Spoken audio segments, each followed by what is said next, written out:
Well, Garrett, we got a lot to talk about. First off, we haven't talked about the Chiefs preseason game, but we're not going to talk about that much, to be honest, versus the Bears, because the roster came out, the practice squad came out, surprising cuts, 8 wide receivers, 9 offensive linemen, 9 defensive linemen, DBs, only 3 safeties. There's a lot to talk about, Garrett. This is probably one of the weirdest roster construction in the entire Veach era, and we're only just getting started. We got lots to talk about. We have some inside scoops. We might have some other signings that haven't been officially announced yet.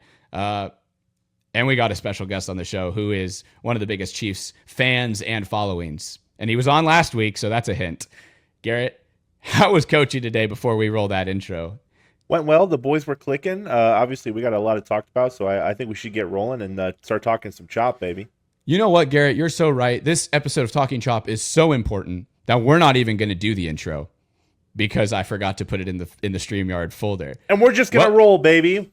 Welcome, Alex from Chiefs.Talk to the show, baby. Welcome back. 2 weeks in a row, man. Big episodes call for big people. Got a lot going on. Yeah, they do. You know, Alex has been helping us out with this show a lot. So, you know, he's definitely got a lot to say. He's got a lot of analysis on this roster. But, dude, I got to give you your flowers. You predicted... First off, you called Tyquan right when a while ago. I was pretty big on Tyquan when we signed him. I liked him. I had a post I saw because it went to Tyquan's DMs. It was the signing initially in like December that I was big on that. But you got Cooper McDonald. No one else saw Cooper McDonald coming. You had one on your prediction. That's a pretty good shout. I'm not gonna lie. Don't forget Mr. 8-man on the wide receivers as well.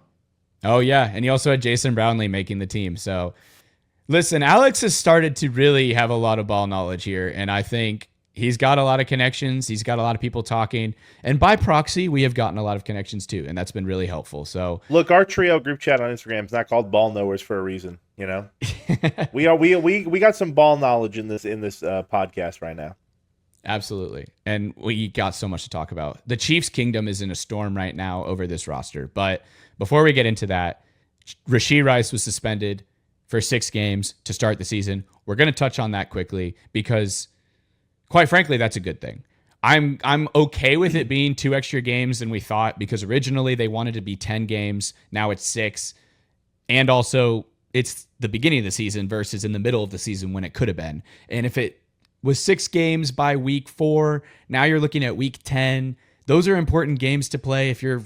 Then you're getting in the dog days, you know, the wide receiver, you know, he starts the first 4 games, gets beat up, takes that time to recover. Now, you know, Rashee can get his things together, figured out. We saw a bit of what he can possibly do for us when he comes back in the preseason and get all his, you know, off-season troubles figured out. So also, he's coming back from an injury, people forget. And I know he's, like, mostly healed from that, but this just is 6 extra weeks of recovery for him. So, I mean, hey. Alex? I mean, you know, we knew it was coming too, right? Like, I feel like there was a lot of numbers thrown around. I was kind of under the camp that it was going to be probably around like 5 to 6 range. You know, I feel like when it comes to Roger, right, like he just likes to spin that wheel and whatever number pops up is kind of like what the positioning is on that. And I find it kind of weird that like in the hour that this news all kind of dropped, right, like there was like that weird like teaser where, like, you know, the NFL is really looking for 6 games. And then, like, literally 20 minutes later, it reveals that, like, he accepted it in 6 games. I feel like the NFL was really trying to push, like, yeah, we won that. We won the battle there. We totally didn't come down from 10 games to 6.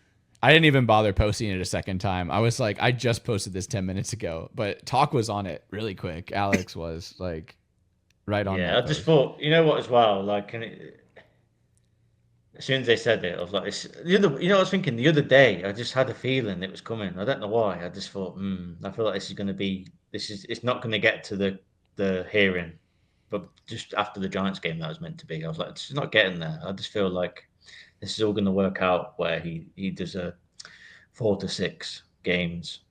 But when they posted that today, I was like, that's just come out of nowhere. And the thing is, you know, these reporters, they all work together, but they all go against each other. Like, Tom Pelissero said one thing. Schefter said another. I feel like they're just all like, you know, dogs on like a trash can pile, right? They're just trying to like get the little bits that they can.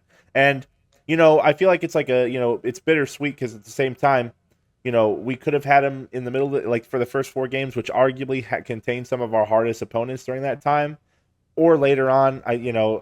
It really could go either way. I feel like our schedule is pretty consistent throughout the year, but like missing for the Eagles, and the Lions is pretty important. But it's what we got to do. It's what we got to deal with. And I feel like with the pass protection we have now and the wide receivers, really getting into their stride, I think we might be a lot more explosive even without Rashee Rice than people are expecting.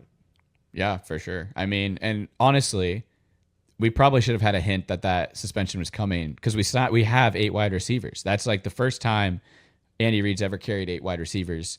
Of course, there had to be a stipulation of we know Rice is about to be put on suspension list. So really, this is 7 wide receivers initially.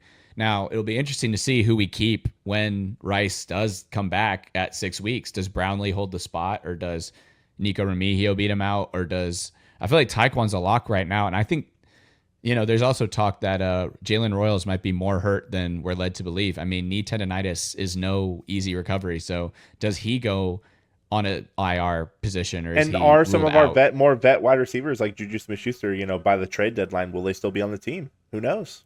Anything can really happen within, the first 6 weeks of that suspension. So, yeah.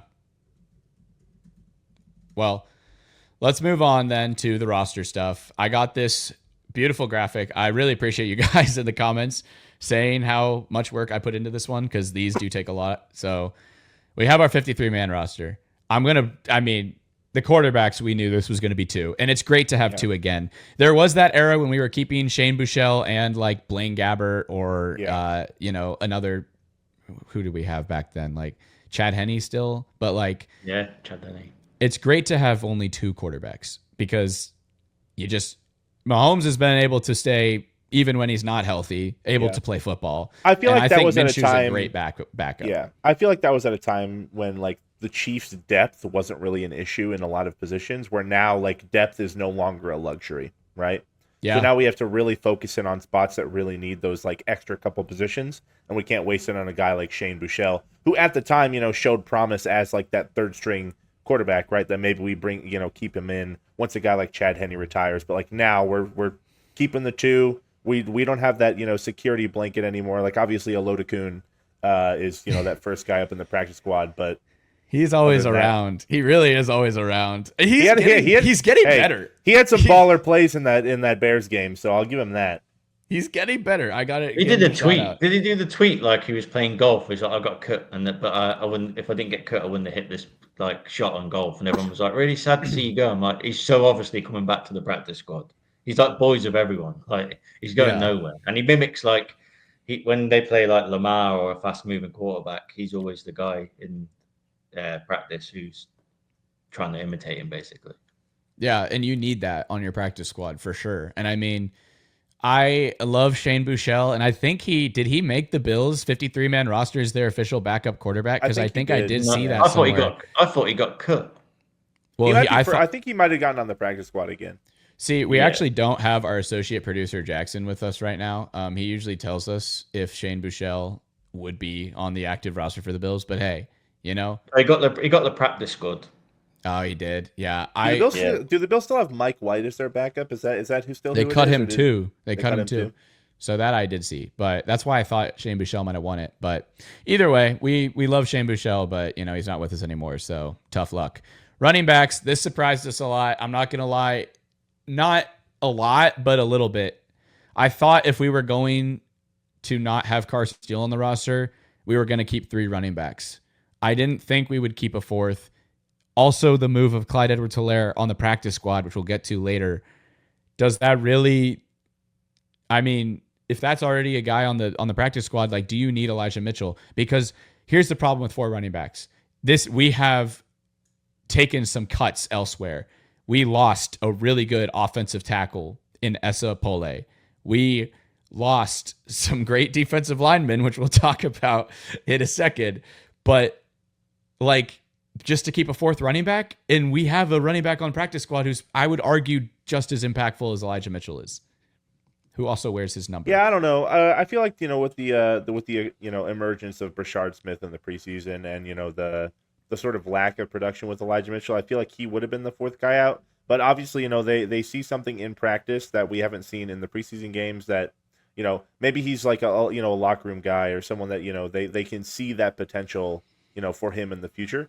But I don't know. I feel like it's been a weird kind of offseason and roster cuts, specifically in these two positions, running back, and we'll talk about D tackle in a little bit. But I was also surprised to see 4 running backs. I mean, if there wasn't significant cuts elsewhere, I wouldn't be too mad about it. But I feel like, in terms of this guy over this guy, I feel like Elijah Mitchell would probably be underneath a couple of guys that we did release. Yeah, for sure. Yeah, I'm surprised they took 4. If you'd asked me before, I'd have said no chance to taking 4 running backs. 3 was the maximum, but the Mitchell is a surprise because you didn't really hear too much about him in camp. He was running with the freeze mainly. He obviously scored a touchdown in the final preseason game, but you didn't really see much of him, which kind of made you think he's on the way out. The same for Steele as well. Really, he was 3rd or 4th string team in the last game. But what is funny is there's various reports throughout camp where beat reporters from the Chiefs were alluding to the fact that Rashad was facing an uphill battle to make the team. Kareem Hunt might get the chop because he's old, apparently. But it's just never the case. And what I really loved about that last preseason game was the Chiefs came out and Rashad was lining up with the ones, and they were just the first pass they nearly got him with, then they got him with a second one. I really think that was a statement as if to say, this kid's making the roster. You just don't do that otherwise. Yeah. I was surprised that people thought he wasn't going to make the team. Also, yes, your 7th round pick isn't always going to make the team. Look at the Seahawks. They took Damian Martinez, a guy we had in the building visiting with us, 7th round running back that didn't make their team, had to be on the practice squad. I get that. But Brashard Smith was a special exception because he isn't just a running back. He played wide receiver in college as well. He's a kick returner. So we need depth there because it's Remigio and who else? I mean, you can't put Worthy back there because he's going to be your wide receiver 1. And Brashard Smith can do so much, and he has so much to grow. And I think the biggest point that you brought up last week on the episode, Alex, he's the only running back that's contracted past this year. And that's part of what makes these decisions. Speaking of contracts, Elijah Mitchell is the only running back in this room that was guaranteed money outside of this, that would have been cut. We couldn't cut him, basically. He was guaranteed $1 million whether we cut him or not. So maybe the Chiefs would rather just keep him on the team because of that. Those things do go into see what he can do. Yeah. All right. Tight ends or wide receivers first? Let's do tight ends because it's a little bit. Robert Tonyan's coming back. We already see that they're opened up a roster spot for him with Rashee Rice moving to the suspension list. So, it's about what we expected then, but Jared Wiley makes the team instead.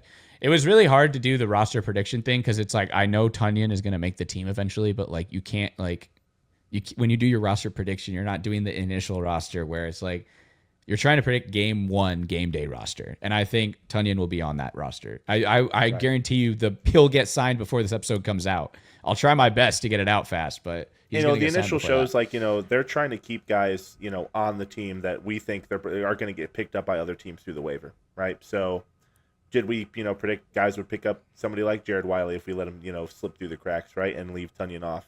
I agree. I think Tonyan's going to be, there for game 1, especially with Rashee getting the suspension. But, we've seen a lot of surprises already. Is Tonyan guaranteed that spot, or could it be someone else that, might come back? Yeah. Yeah. He's basically back now. I'm just scrolling aimlessly. He's back. He was at practice today, Robert Tonyan. He's not leaving the building. They're going to put him back on. It's just a formality.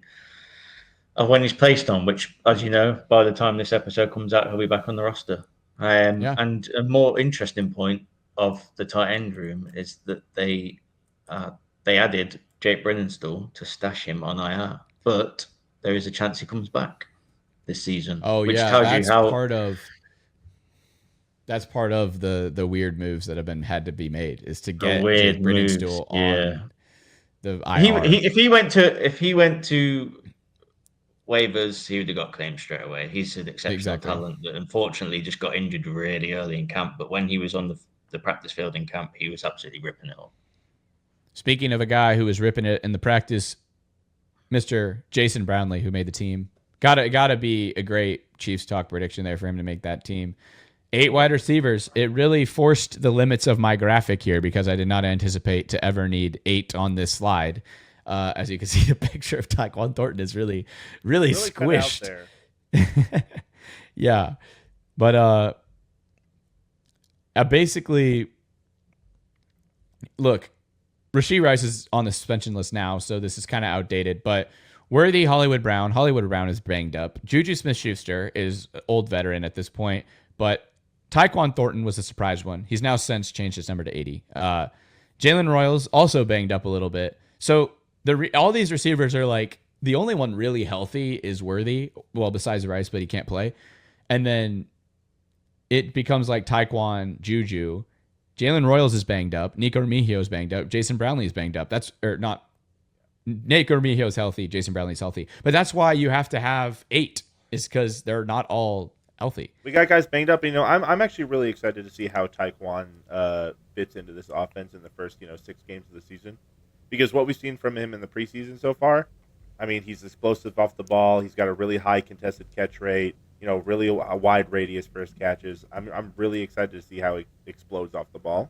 But in regards to that, I just feel like this is a perfect time where these younger guys are going to get their chances. They're going to show what they can do. First man up mentality. Do we see a guy like Remigio, on the field more, not as just a special teams guy, but as a guy that can consistently get the ball. Maybe a guy like Juju needs more reps off. Guy like Hollywood needs more reps off. Who knows? We'll see. I'll give you guys some good deep analysis on this room. So obviously, like when Thornton signed, and then in April, I was like, this guy's got a good chance. I've been saying it all summer. This guy's got a great chance. That's my slogan for Tyquan Thornton. And then he started ripping it in camp, and it was fairly obvious. He was burning DBs in camp. I mean, to be fair, all the DBs got burned in camp because the drills are just stacked against them. But he was like, his yards of separation were phenomenal. Then people were saying he didn't do it in actual games or preseason for the Patriots, and he did it straight away for the Chiefs. There's a variety of passes he was catching, and it was actually interesting. I spoke with a former Chiefs receiver, JJ Burden, who he was so pleased at seeing the yard of separation that Thornton could get, and I was saying, yeah, well, he did it in practice, and he was like, that's great to hear. And we haven't seen that in the recent years we've been watching receivers. We haven't seen that, and people always complaining, the receivers can't get separation. Mahomes hasn't got the help. Now Mahomes has time. I'll say this, he's got time, but the other interesting thing is the Brownlee. This is one that kind of went under the radar for a stash because he signed around the same time, if not before Thornton, and they just left him, and no one thought anything of it. And then all of a sudden, he's popped up on camp. His catch radius is insane. I remember when I posted that first video of him when he jumped up over Brian Cook, and I was like, wow, I haven't seen a Chiefs receiver do that in years. I was like, hang on a minute. They've all got different playing styles and patterns and good things they're good at, but I've not seen a receiver go up and just grab a ball like that. And the first thing I thought of, and this is crazy, is he's most likely going to be what we all thought Justin Ross was going to be. I was just thinking that. He actually is the Justin Ross, but his name is Jason Brownlee. This is the guy we wanted. He jumped up between 2 DBs, and I'm like, wow, I've not seen. Let's practice. And then he did the back shoulder fade TD in preseason. I was like, wow, he actually is him. And the most alarming thing, which I said to David earlier, it was there all along that he was going to be in the shot of this roster. He was out of the ones on the first drive, the Mahomes drive, the one pass for 1 yard, the 40-second drive. He went to Brownlee. That was the first one he went to. He caught the back shoulder fade, and I was like, hang on a minute. And I will admit, I thought, oh, maybe it's him or Nico. And then as the last weeks have transpired, you get the Rice suspension, and you go back to the Jalen Royals, which I did highlight it was about a week ago. He didn't play the last game. He hasn't practiced in a while, and knee tendonitis, it's not. If you start playing on that, practicing, moving on it, it's dangerous. All he needs to do now is rest Jalen Royals, and I think they've took the 8 because they really do need them. It's not just a luxury of, oh, let's try and call this guy up. And the other thing is as well, if they'd let Brownlee go to waivers, there was not a chance he was making it back to the Chiefs. 0. There's too much out there on him. You know where he would probably go? He'd probably go right back to the Jets because that room is awful. Terrible. Well, and that's the thing. I was like, so my former boss, Faraz from Upper Hand Fantasy, is a Jets fan, and he was so big on Jason Brownlee out of that Jets camp. He didn't make that roster. Well, it wasn't like Jason Brownlee was a nobody. He was getting so much buzz at Jets camp when he was on the Jets the year before. But, the Chiefs just keep getting richer. They keep getting players that other people disregard. And, that's where you get the guys like Byron Pringle and the guys like Justin Watson resurgence, even though he did win a Super Bowl with Tom Brady. But he didn't really play wide receiver there. He played special teams there. But it'll be nice to see, though. Maybe we'll eventually get a set where it's all of our wide receivers that wear 80 out there on the field at the same time. We got Thornton, Remigio, and Brownlee. Just high 80 squad out there. By the way, I do have the graphic here. Yes, Thornton did change his number to 80 because Joshua Williams. Kind of clean. I don't know. I like 2 better, but I mean, Josh Williams earned number 2. He's been on the team longer. That's how it I feel works. like I just have a bias towards bigger numbers. I don't know if that's like in reverence to my size or anything, but I like bigger numbers on receivers. Fair enough, Garrett. Speaking of big boys and your position and your coaching position, offensive line, the best group that we've ever had in the Mahomes era, but it could have been better because Esa Pole got released. And listen, here's the quick little mini scoop rant about this. He got his minutes declined. You look at the preseason games, they stopped playing him because they knew what they had. They're like, crap, we hit a gem with our UDFA signing in Esa Pole. He was balling out at Washington State. I've said it. I've hyped him up since before the draft. Before he was even a Chief, I said I want this guy. And now he's gone because the Jets claimed him immediately when we cut him. We wanted him to be on the practice squad. The Jets said, we have enough tape on him. I know you guys were trying to hide him. We had enough tape on him. Esa Pole, go ball out for the Jets. I hope you win that starting job at left or right tackle, but I know they have some high draft compensation or high draft picks on that offensive line. So it'll be a hard battle, but it's they really don't have any depth. unfortunate. Because, I mean, I feel like even if you just wanted to, finesse and keep a guy like Esa Pole on the roster, why not drop a guy like Wanya Morris and then bring him back through, after the waivers? Like, no one's going to pick up Wanya Morris, right? You never know. There might be some you never know. teams. But even then, oh, great. Hey, see you later. Esa Pole is now our backup, right? Didn't let up any pressures in the preseason. Has really good foundation, really good fundamentals. I just like him over Wanya. I understand, there's that part in the game, right, where Wanya Morris has been a consistent guy for us. He's been on the roster forever, knows the playbook, yada yada yada. Touchdown reception too. What touchdown reception, Wanya Morris? At what point do you look at consistency on the roster versus ceiling, right? Like we have floor in Wanya Morris and we have ceiling in Esa Pole. Well, we don't have the ceiling anymore because the Jets blew it off. But regardless. I said it in the roster prediction video. I feel like we could have taken a chance and took him over a guy like Wanya because I don't think we dropped Mike Caliendo. He's like that glue guy. He can go anywhere on the interior if we have an emergency situation. He's honestly probably still in competition for the starting spot over a guy like Kingsley, right? So yeah, we not saw dropping him. Some rosters have him as the leader. Have that. Norzad's that consistent backup center. He's been balling out in the preseason too. Really liked him out of the draft. Obviously not going to drop a guy like Jalen Moore back up to a Trent Williams. Really good foundation and fundamentals there. And other guys, they're starters. Joshua Simmons is going to be he's going to be that guy. I've been a Joshua Simmons truther forever. So happy to see him come out and show his true colors in the preseason. Kingsley's he's working his way up. He had a lot better of a game against the Bears than he had in the previous two.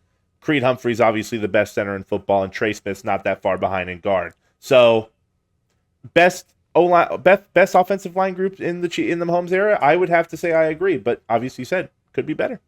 Yeah, and I know people don't like Jawan Taylor, but listen, I just watched a huge.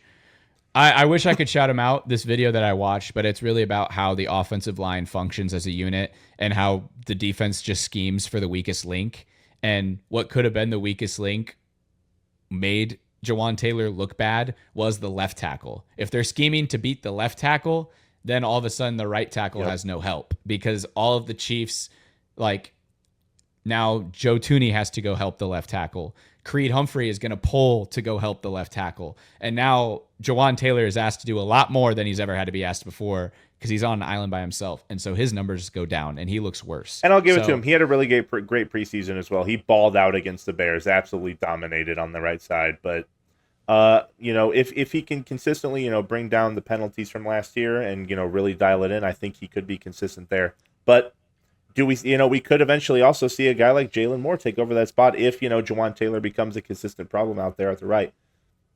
Who knows? Here's the thing about Jawan Taylor as well. He was playing hurt last season for the Oh, whole right. season. That hadn't come out either. It came out No, later and too. he's still talking. He had like a cleanup, but he was still talking. He did media today, and he was talking about the fact that he, on the flight to Brazil, he actually stayed home for the game against Seattle. He stayed home, didn't go.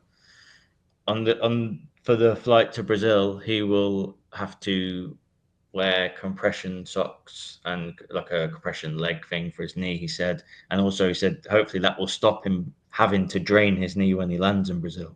So you've seen what he's Wow. going through. You've seen what he's going through to be healthy. He's a lot healthier now, but he's still working with it. But I think we'll see a massive uptake in his play this year. And And I'll also, be like rooting for Garett him said, during that contract, baby. Yeah. like Garett said as well, everyone was just focusing on the left tackle last year and helping that, and it left him, on his own to basically fend for himself. Absolutely. Well, it's time to talk about the defensive line. If I can find it here. Here it is. Easily the most Obviously, surprising. Yeah, obviously led by Chris Jones. Hey, there's our boy Chris right there. George Karlaftis just got his payday, big time. Mike Dana, one of my favorite role players maybe ever on the Chiefs team. Just a really solid guy, does his job and does it well, doesn't get a lot of praise. Who's missing, David? Yeah, wait. There's one miss. weird, glaring miss here, David. All right, I know there's a lot of Chiefs Kingdom wanting to know about the Mike Pennel situation, and I do know almost all of it, unfortunately. And it is a rough situation, and I hear both sides of these negotiations. But at the end of the day, the NFL is a business. And also at the end of the day, you are managing people, and people deserve respect. And some people might not have been respected for having been here for 4 of the 5 Super Bowls in the Mahomes era, for single-handedly stopping Derrick Henry in the 2019-2020 Super Bowl run, who gave Mahomes his first ring, instrumental role player in that regard. And so listed as a starter, cut Mike Pennel. That was shocking to everybody. Yeah, we talked about it in a roster cut video last week. I mean, when we got to the D line position, none of us even batted an eye. I mean, he was an immediate addition. And I feel like the news that he was getting cut came literally out of nowhere. And I'm sure it was the same for Mike too. I mean, we went through the entire offseason under the impression he was it's Jones and him, right? Those are the guys. So for a guy like Mike Pennel who has shown a lot of progress, especially through last year, to be cut like that almost unceremoniously was a really big shock to I think a lot of the kingdom. As respect for the whole situation, I won't go too into depth of what happened, but let's just say right now the Chiefs have a lot of UDFA free agents that in order to sneak them onto the roster, they needed to sign them to the initial 53 and then stash them on IR. In order to do that, you have to cut veterans that hopefully nobody wants to sign or that nobody can sign that you can quickly sign back. People eligible for that, 4 players. Mike Edwards, who got cut and brought back to the practice squad. Robert Tonyan, who got cut, brought back to the practice squad. Juju Smith-Schuster, who did not get cut, made the 53. And then Mike Pennel, who got cut and then asked to get brought back to the practice squad. Now, from Pennell's perspective, this is complete disrespect. He was literally the DT2 on the depth chart the entire season. It was never a question if he was going to be on this team. Asked to be on the practice squad to make this happen. He's been here the longest of all those players. He's been here longer than Mike Edwards. He's been here longer than Juju. He's been here longer than Robert Tonyan. Sorry. The last one I almost forgot because, listen, I love Robert Tonyan, but he has not really been on this team yet. So this is a personal business, and this situation is still ongoing. It's still developing. I hope that they can reach an agreement and Mike Pennel will come back because he deserves a spot on this roster. And, the Chiefs have been decently transparent with some of the stuff, but he was blindsided, and that's the reality of the situation. So, Yeah, I mean, he's one of my boys. I've been a big fan of his since we signed him in 2020 when we won the Super Bowl. Mm-hmm. And the middle of the season, we had no run defense, and he literally became a fan favorite. He wore 64 back then, but now he wears 69. I do have a Mike Pennel jersey because has always been one of my favorite players. Like, shoot, I have it right here. Listen. That is a fire jersey, I'm going to be honest. We are not bandwagons here. The Mike Pennel jersey proves it, baby. Yeah. The Mike Pennel team. And I'll still always be a fan no matter what his next journey is. And he still left an incredible impact on G's Kingdom. Yeah. I think we're all absolutely hoping he comes back and, he plays a significant role because, that was the plan from the start, right? And, we've heard a lot of, talks out of camp and through the locker room that, Mike Pennell's a glue guy, right? He's a guy that, is consistently around all the boys. He is a morale factor.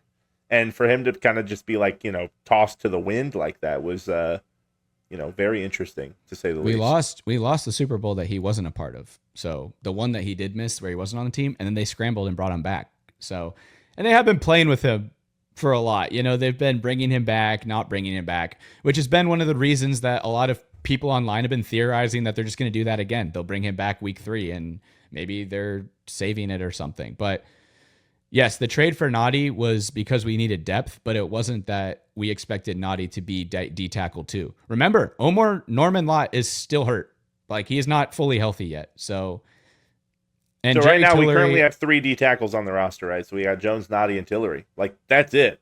That's our boys. Well, I bet Norman Lott will be healthy by season 1 or by week 1. But hey, listen, there's a lot of upside. But he's not even really a true D-tackle. Right, we kind of adjusted him, to a D-tackle role. He's more of a pass rusher. He's not a run stuffer. No one on here is a run stuffer. Jerry Tillery is a converted D end. Omar Norman Lott is a rotational pass rusher at Tennessee that is learning to play a full-time D-tackle role. Derek Noddy can run stuff and has, and I'd say Derek Noddy is kind of a do-it-all guy, but at a very average level, which is okay. You need that.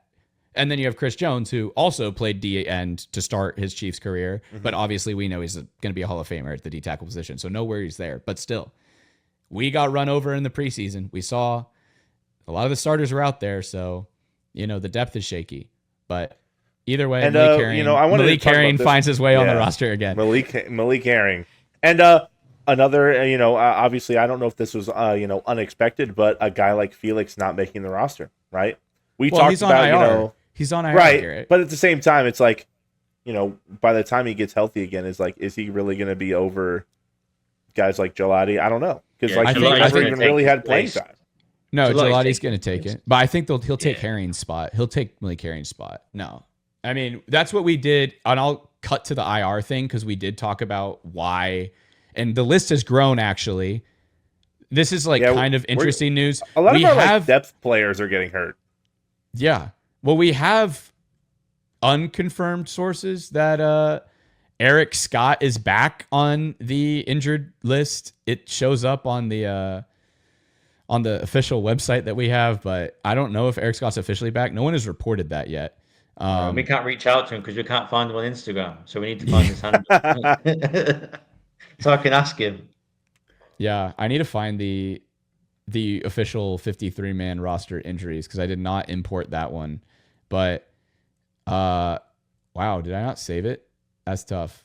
I did not save it. Well, we don't get to know who's injured. That's tough. Real quick overview. I mean, obviously Royals, Driscoll. Well, the guys on IR. Tranquil might be, guys on IR. Nazi Johnson, Deion Bush. Here, I have it. Nazi. I have it now. Because this is according to the Chiefs website, Janarius Robinson, who's a D end, and he did have a good preseason where he had the 1 sack then got hurt. He probably would have made the roster, to be fair. He would have made it over Malik Herring. Nazi Johnson, corner, DB, everyone's favorite. He was making everyone's it over favorite. Josh Williams. He was making it over Josh Williams. Brandon George is one of those guys that we did the sign and stash. He's a UDFA linebacker. He has all the measurables that you want from a linebacker. His RAS score screams off the chart, but he's not there yet. You stash him on IR.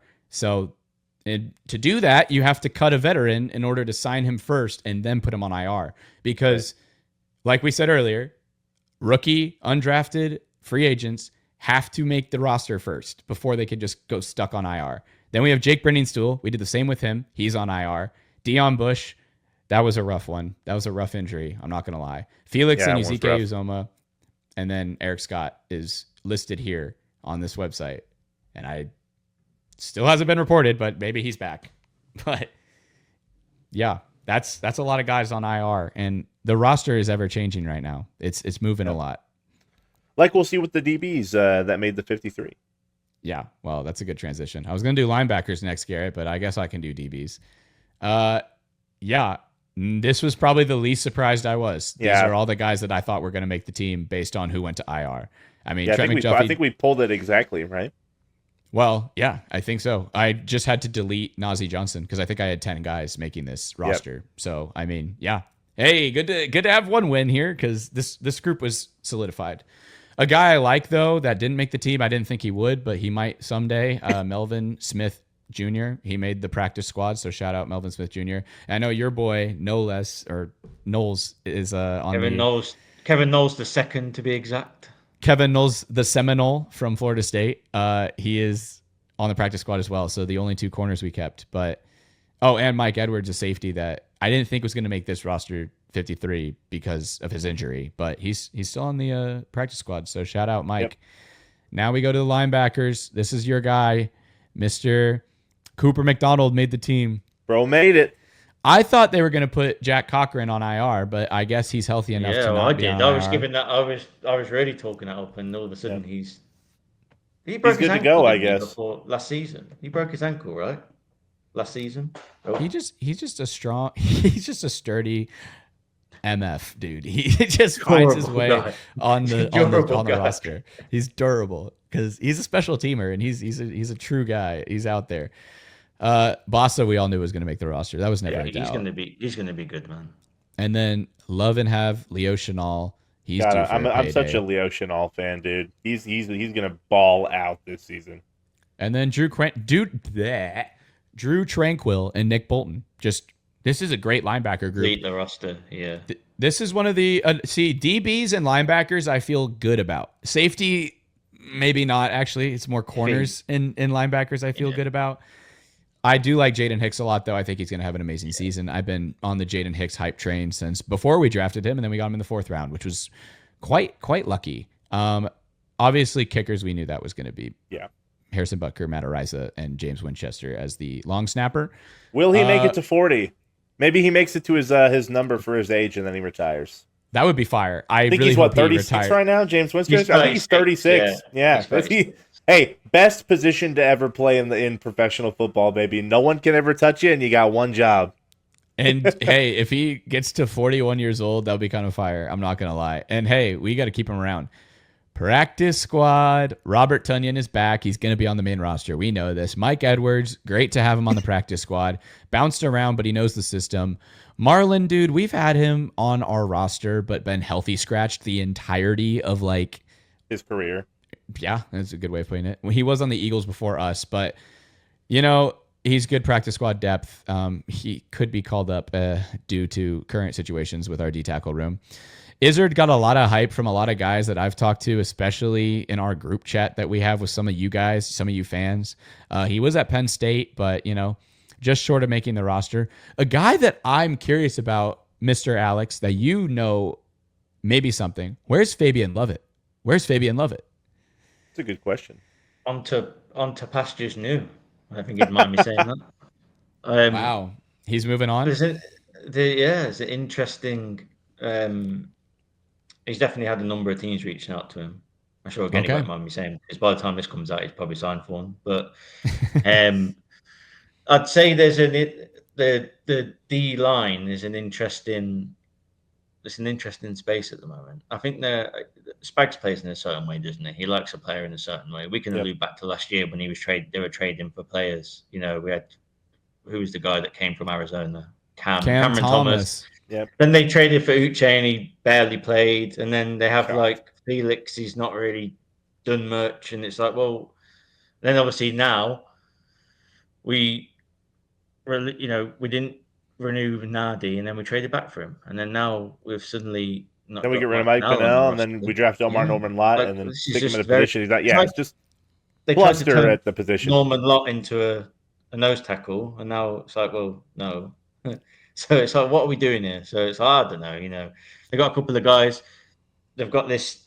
Was this Broderick Martin? He was Yeah, who is that? third round DT out of Detroit. He was 2023 third rounder.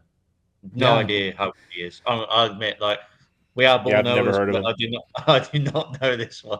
I'm not going to lie. It's not a great sign if the defensive tackle needy Detroit Lions did not keep their third round D tackle from 2 years ago. Yeah, because they need players. They need D tackle bad. They did last year too, and I don't remember hearing him playing much last year when they did lose all their D-line depth. So, and of course, friend of the show, Chew Godric, the GOAT. Hey, yeah, dude, friend of the show. Keep bringing him back, for the international, Irish spot or whatever it's called. But currently our only interview ever on the show. But hey, we definitely might have more, and Alex might have some of his own, and more teasing that he might not want me to release yet. But Carson Steele's back. We love Carson Steele. I think he deserves to be on the practice squad. I do think he did lose his roster spot, even though I put him on my 53-man roster. I mean, I was just fully expecting Andy to keep that fullback spot, but that's kind of not. What I was thinking. Is this the first time in a long time Andy Reid hasn't had a fullback spot on the roster? I think there was that 1 year before we had. He had 1 year he didn't. Burton before we got Burton. Yeah, because he used Blake Bell as the fullback, didn't he? Right. Yes, he did. He did use Blake Bell as the fullback. That's what it was. And then your boy CJ Hansen, Garrett, he's on the practice squad now. And then we already talked about Melvin Smith and Kevin Knowles, because Kevin Knowles is Seminoles. And there's still more. Clyde Edwards-Helaire is back. Bro's back. Couldn't keep him away. This is a really crazy just observation, but his profile picture when I was like grabbing his headshot, like it has the old headshot when you click on it, but then it updates to his new Saints one once you like click into it. And the contrast of him looking like, a little bit sad in his first headshot to this beautifully happy Clyde makes me think that a lot of the issues and mental PTSD that he had to go through, he might have been able to work past now. We know he was in a very sadly scary, reminiscent situation with that KC parade recently. And obviously that took a toll on him for that entire season. Hopefully, obviously he wouldn't come back if he didn't think he was ready to come back to this team. He freaking trucked somebody in preseason. That was pretty sick. I think that he might be able to make it back. But I never thought I would see Clyde Edwards-Helaire truck somebody, but we get to see miracles every once in a while.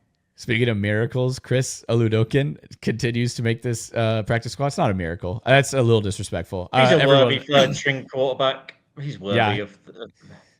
He's not afraid to sling it downfield, man. I was referring to the miracle play that he made in that preseason game where he just started running for his life, and then he did exactly. I said this at the time. He's actually quite enjoyable to watch. You can sit there and watch him play, and he's entertaining. There's so many backup quarterbacks or like third string quarterbacks that just like they don't take chances. Like when you're going out there in a preseason game, right? And like this is your chance to like show what you can do. Why are you not chucking it downfield, forcing 50-50 balls? It's like we got so many people in the past that they would just they're the dump off merchants. They're like, hey, I can show that I can be consistent on the team. Show me what you can do. Show the arm out, baby.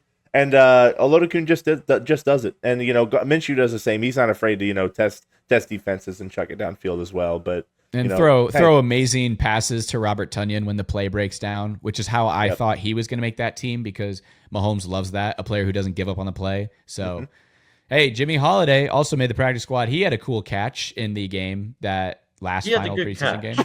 Yeah, he had a good catch. But let me tell you something. He's actually a really good special teams player. You watch preseason, he made some great plays on special teams, and they like that. And one thing I was thinking about earlier when we talked about the receivers was for a number of years we've always had that kind of like we've not had the depth at receiver, or it's never quite gone the right way. And we've always said how did Mahomes win this Super Bowl with this receiver room? We had terrible receiver rooms before, but when you look down the depth chart, even down to the practice squad, some of these guys can play. Like it's not a case of if someone gets hurt, we're in trouble. We need to go and sign someone. Like last year, we had to go and trade for DeAndre Hopkins. Like you look now, they're not going to carry 8 receivers. They're not going to carry 8 receivers forever, but there's guys that can come in and do a job. Holiday could come and play special teams. Nico could turn to a bit of a receiver for a game. It's a realistic proposition.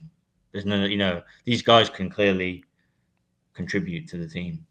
No, absolutely. And now you go to Hall Presley, who I think probably has the least impact of these, wide receivers we've seen throughout camp, but he has a build that the Chiefs like. He's 200 pounds and he's 6'3", and that's clearly some potential that they see there. Why not have him on the practice squad? And, why not have him on the practice squad? Because that is scout team, and that is some types of bodies that we're going to have to go up against. So you have him mimicking receivers, like potentially a Keon Coleman type or something like that. We'll have to go up against Keon Coleman this year. Someone who we are all familiar with because we traded for Xavier Worthy, and therefore the Bills got Keon Coleman. So those two will always be compared for the rest of their lives. But, no pressure. Then round it off, you got Trey Watson, and then you got Cole Christensen, who everybody knows Cole Christensen, the Army player, who still manages to make a special teams impact. He's had some good preseasons too, but just guys you keep around because they can play special teams, and that's important. It's just the depth we have at linebacker right now. Like he's just the odd man out. You know what I mean? So it's like it's nothing to do with like his skill or his special teams play. It's like we just have a really deep linebacker room right now, and he's just the one guy out. Yeah, it is what it is. But listen, we could talk about that last Bears preseason game. We already kind of touched on it a little bit anyway in our analysis of the roster. We talked about some of the catches that were made. We didn't talk about Mahomes looking absolutely lighting it up. And listen, the Bears starters are in there for a little bit. So, Mahomes looked happy. He looked happy to be playing quarterback out there again. Looked like he was having fun. When he threw that bomb to Tyquan Thornton, I was like, "Oh my god! If this is actually look at the time he had in the pocket." I posted that split media clip of it. That is going to be the most major difference from this year to last year's offense is time in the pocket and time to throw. 100%. Yeah, it was euphoric. This is how much time he had. He only needed another second, and he was there for like 5. And the space. Everyone that was trashing on Josh Simmons, you do not know ball. Everyone's saying, "Oh, he's got too short of arms. We're not going to draft him." He is the truth. He is the truth. Well, and here's the next truth: that Travis Kelce's engaged. We have this official announcement. Who? Hey, Garrett, don't hate. Okay, listen. Look, I'm happy for him. Okay, but like, God. Dude, they made an announcement over the intercom at my place of work today for that. Wait, really? Yes. At school? Yes. At my place of business, they went over the intercom and they made a whole announcement for it. I'm like, oh my god, bro! Did it ain't that serious. Did they cheer at school? No. Was it just awkward after they played it on the intercom? It's 7 a.m. I don't care. I'm trying to get to my business, dog. I got my monster and I'm ready to go. That's fair. Okay. Hey, but it is big news. Happy for him. I think this will help out the issues of the media getting excited that Taylor Swift's at the game, because now it's like, well, it's just his partner and it's his wife. Oh, it's not going to stop. It's not. It's his wife. It's going to be the same. Okay, it'll be like 3 years and they'll stop being into it as much. But it'll be under number of pages on their prenup though. 100.5. I don't know, man. She seems cool from the podcast. Oh no! She seems like a traditional. That. Oh, but honestly, when you got billions of dollars involved, you're right. 100.5 over under. Well, that final piece of news, I guess, is Dylan Raiola, Mini Mahomes, is coming to Arrowhead Stadium tomorrow, which it could be today, depending on when. It's probably today because it's that podcast. You know what? The game is probably going on, and this podcast episode is out right now. Moment. Well, actually, right now he's been there. They posted a clip of him and Andy Reid. I saw that, dude. I like how Andy Reid's welcoming them. It looks like they're welcoming Nebraska a little bit more than they're welcoming Cincinnati. So I don't know how Travis feels about that, but for anyone who doesn't know, Nebraska is my father's alma mater. So of course, go Big Red for that. The black shirts, baby. Got the black shirts helmet because my dad played defense. But you think Raiola could have snuck in with Mahomes' credentials? I work in sports. There's definitely a lot of security guards and that it's are, weird too. that Like, you could definitely have that happen too. Just to touch on that, like, I know a lot of people like, haha, like he wears 15, he does the same warm up routine. If you watch Dylan Raiola play football, his footwork in the pocket is literally a copy, like identical copy to Mahomes. It's so weird watching him play because they look identical when they move around in the pocket. It's those weird little shimmies that he does. It's identical.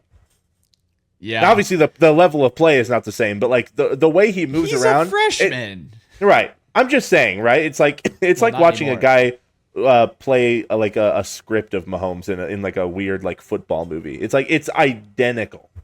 It is kind of fascinating. He did go in an interview and say, though, not my fault. God made me to look like that other man, and y'all do that. But then all the comments were like, but you don't have to dress like him and act like him and jump like him.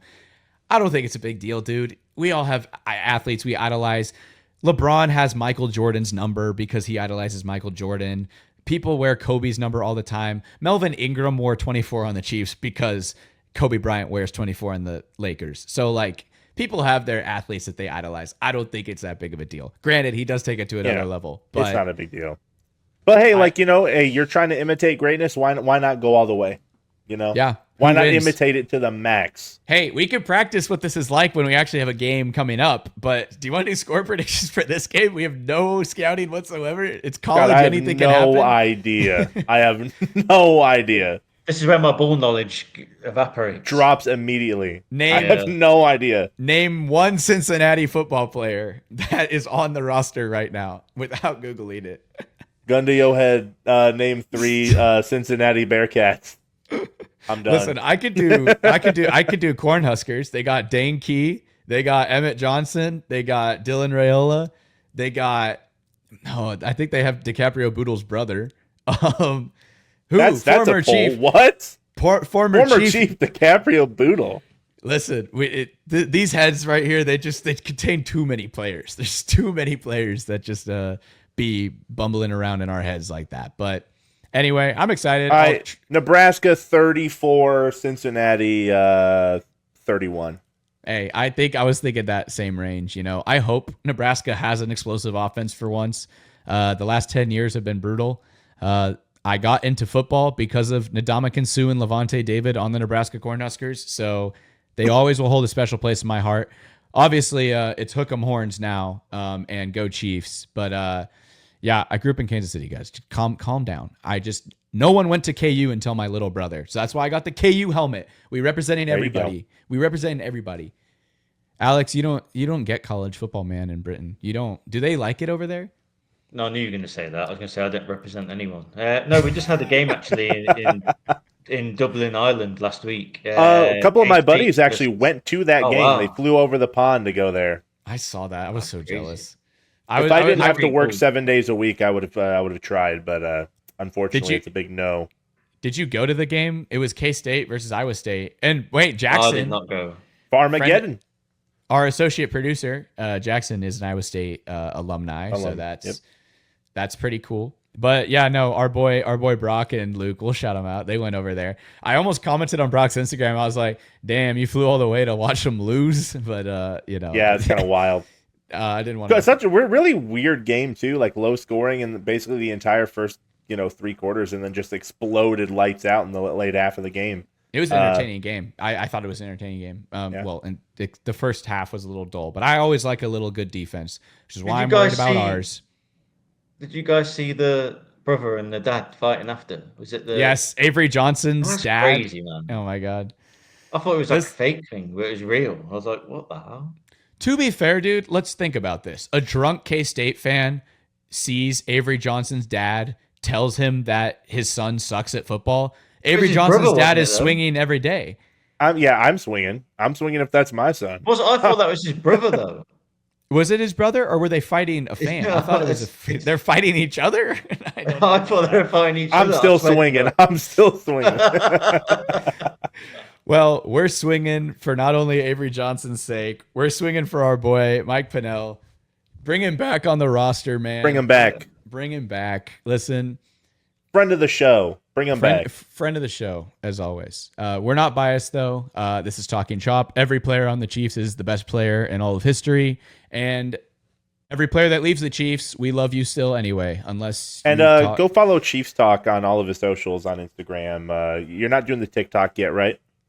No, he has a TikTok. He has a big TikTok. Yeah, but he still posts.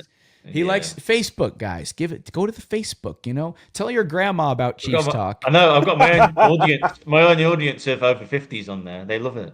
There you go. That's awesome, dude. Ball you got shout out. Thank you for coming on the show again. I know it's 2 weeks in a row, and we love having you on, and it's good to talk ball with you as always. We could say this episode is brought to you by Chiefs.Talk, to be honest. But yeah, hey, this has been a great episode, guys. Always remember, 5 stars on the Spotify. Go subscribe to our YouTube channel. All of everything is Talking Chop now. We made it simple for you. It's all and use our code Talkin Chop on Underdog Fantasy to get a 50% bonus on your deposit for up to $1,000. That too. That is actually a big one. Good thinking, Garrett. I almost forgot that one. That's the stuff that brings this show to you guys. So we bring it together, baby. Without further ado, we kept it under an hour. We did our job, and now we wait for week 1 in Brazil versus the Chargers. Woo, baby. That game is going to be funny. As always, we're just talking chop, baby. We're just talking chop.